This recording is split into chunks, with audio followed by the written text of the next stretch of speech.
Hello and welcome to Creative Witchy Mama. A huge warm welcome to those that are brand new here and a massive, massive thank you for those that are tuning on in yet again. Thank you. I know I have some avid little followers who are constantly tuning in to all my videos, and honestly, my heart just bursts with so much gratitude. So thank you so much. If you haven't yet subscribed, though, I would be truly grateful if you do feel called to do so, because it really helps my channel grow. It helps me to get to know you like you're getting to know me. And yeah, it just really helps. Like I said, for me, the more content that can get out there, it might just help someone else, or and I think that's what this should all be about, as all helping the wider communities. So look, straight on with it. I want to talk about today toddler tantrums. Okay.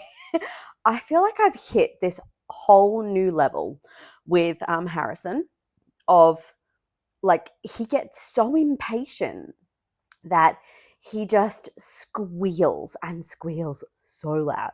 Now, I'm talking about when, I've cooked some food and then I go and put him in his chair. And then, look, I have two cats. So I have to be quite strategic about how I put the food on the table, when I put the food on the table, because otherwise the cats will be straight in and they'll eat everything.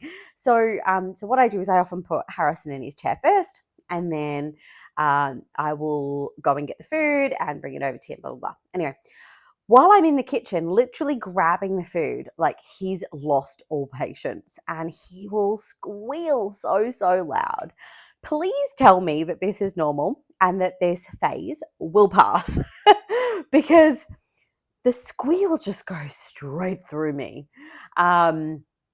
And he's not in pain, he's not crying, or anything like that. He's just cracking it. He's just losing the plot because I'm not being quick enough. He often does this as well when he gets frustrated. And so, I try and help him through situations, especially when he's in his play area and he'll do something. So just as an example, this morning he put his hammer through the bars of his play area.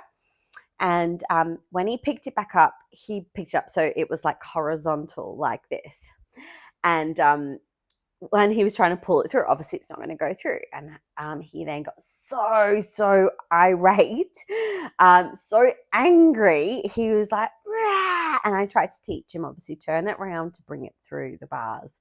Anyway, once he was sick of me being there, he went over to another toy, and then he was trying to pull off a part of the bongo, which was stuck to the bongo, and he just loses the plot. And it's just over silly things. Obviously, he's getting frustrated at things, but is this normal? I'm hoping it is very normal, and that this will just go by at some point. Geez, please tell me it does. But what have you done to cope with some of these things? Because there's a few things that I've done in certain scenarios. So when I'm trying to feed him. So if I'm trying to feed him a bolognese or something. So just to put this into context, I don't yet feed Harrison anything with any starch. So no pasta, no rice, no flours, etc. Okay, so the bolognese that I feed him is literally just meat and vegetables. So there's not much for him to be able to pick up and feed. So I do feed him with a spoon. Now, rightly or wrongly, whatever, that's what I do. I do try and put some on, but he can't grab it all because it's just too small. Most of the foods that he has, he consumes with his fingers anyway. So, but yes, if I'm trying to feed him or with some yogurt or something, he wants the spoon that I am trying to feed him with. And obviously, when I give him the spoon, he tries to feed himself, but not. He flicks it off somewhere else. So, and I'm all for him creating mess and doing what he needs to do. But obviously, I still need him to eat as well. So there's a fine line here. But what I've started doing this was actually a little, I think, a trick from Barbara O'Neill, or I know my mum said it, but I'm pretty sure she said it was Barbara O'Neill, to give him a spoon. So now I do. So if I'm bringing over something in a bowl, I will give him a spoon to play with his own, and then I can feed him. And that seems to really alleviate any stress that he has or frustration that I'm feeding him with a spoon that he wants it, because he's actually got his own to play with. But I don't really know how to combat some of these other scenarios. Can I combat them? Should I combat them?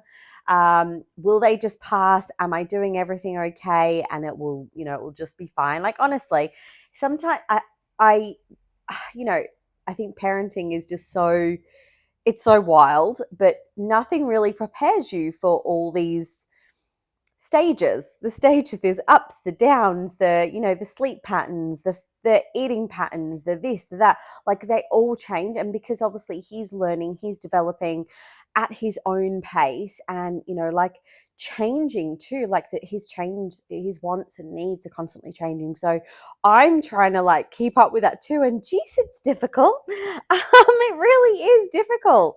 I was not prepared for this. Look, if I'm lucky enough to be blessed with another, at least I'll have a bit of a heads up on what I'm doing, maybe.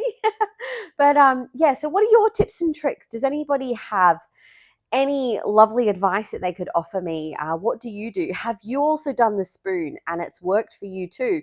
Or do you do something else? Do you just try and ignore it? Do you try and soothe them? What do you do? Because the squeal, honestly, it is like loud. It is loud. Somebody probably thinks that he's getting murdered. Clearly, he's not. Yeah, he just loses the plot. So, sorry, my words are all over the place today. But anyway, look, if anybody has any lovely advice or any comments on how I'm doing it, or feedback, or anything that you could offer, please do. I will be truly, truly grateful. And like I said at the beginning, thank you for those tuning on in. I really appreciate it. If you've made it this far and you haven't yet subscribed, please, I would love it if you would do so, if you feel called. And also like, share, comment. I love seeing your comments. I do try and come back to you as soon as I can. Share if you've got other mum friends that, you think, oh, I think they would really benefit from hearing this. Like, please share it on. That is the whole thing. I want us all to share, to share our experiences, so we don't all feel like we're doing this alone, right? So yeah, that would be awesome. Anyway, until next time, thank you so, so much. Mwah. Bye.